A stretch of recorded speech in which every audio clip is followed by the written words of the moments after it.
severe thunderstorm warning for northwestern Burlington County in southern New Jersey, southern Montgomery County in southeastern Pennsylvania, south central Bucks County in southeastern Pennsylvania, northeastern Chester County in southeastern Pennsylvania, Philadelphia County in southeastern Pennsylvania, northeastern Delaware County in southeastern Pennsylvania.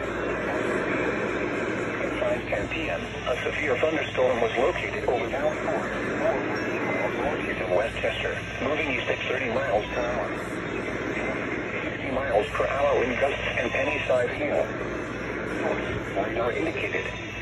Impact and trees and power lines is possible.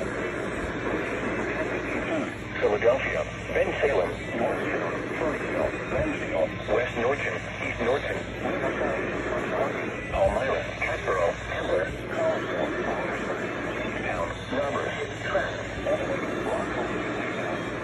This includes the following highways between mile markers 318 and 364, 21 and 29. 26 and 38. Between mile markers 327 and 476 in Pennsylvania between mile markers 9 and 9. Protection moves your interior room on the lowest floor. Torrential rainfall is occurring with this storm. Do not drive your vehicle through flooded roadways. Until 6 p.m.